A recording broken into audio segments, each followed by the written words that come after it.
Donald Trump, as you know, has talked about making Canada the 51st state, referred to the president or prime minister of Canada as Governor Trudeau. He's no longer the prime minister. Do we really want Canada to be the 51st state? There are a lot of things to think about.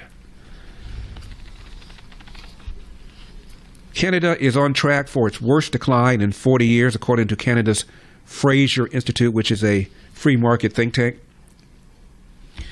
And they say that unlike previous recessions, Canada is not recovering this time. Something is broken.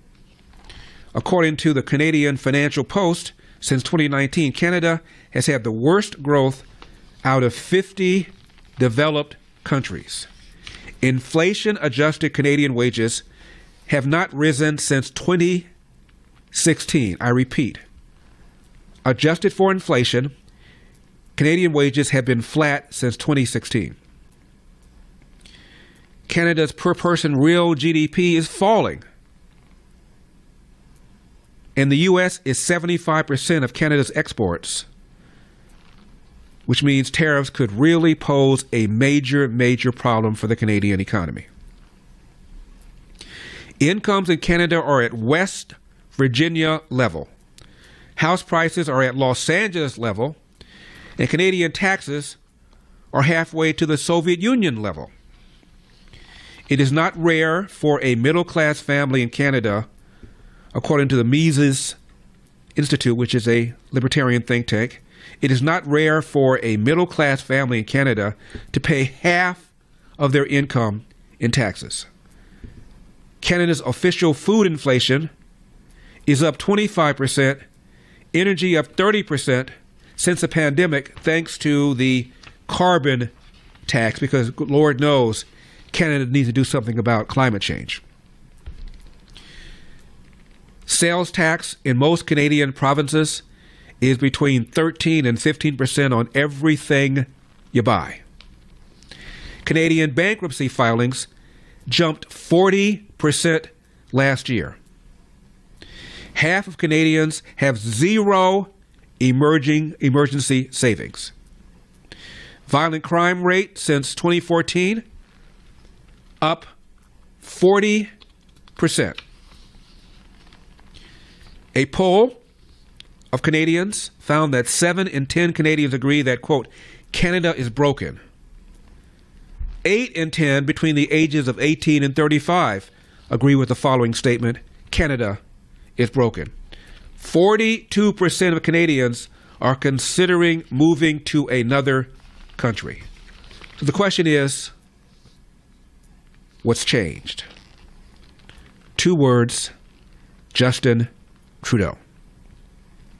Specifically his campaign to convert Canada from a mixed economy like our country to a government-dominated economy like that of the European Union. Under Trudeau, business investment plunged by a third, while government spending doubled to almost half of GDP. Government workers in Canada are growing almost 4 times faster than the private sector. I repeat, government workers in Canada are growing almost 4 times faster than the private sector, and 1 in 3 Canadians now works for government and making 30% more in salary and benefits than the average taxpayer. 1.7 million Canadians, roughly 1 in 10 households, are on welfare. So imagine if Canada were a state. Imagine an election. The reason the limited government people running in Canada lose elections is because when government is providing livelihoods for 40% of the voters, you've got to win 80% of the remaining 60% to win elections. Tough to do. Now, if Canada were the 51st state, it would increase our population by 12%. However, when it comes to national security, America has 20 times the number of active duty servicemen that Canada employs, spends 22 times more on its military budget. Canada has long benefited from NATO. However, its defense spending puts it on par with Argentina and Algeria. Since 2010, Canadian growth has languished at European levels, averaging about 1.6% annually compared to over 2% here. Canada's unemployment rate, 6.7% compared to 4.2% for Americans, which means taking over Canada's country would mean a disproportionately higher number of welfare payments going out to these new fellow citizens.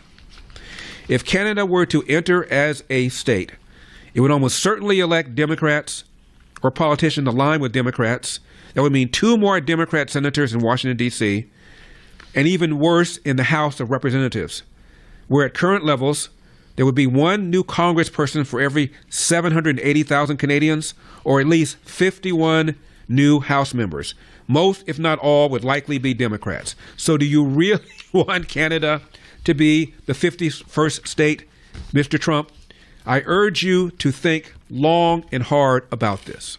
For full shows, live and on demand, it's Salem News Channel.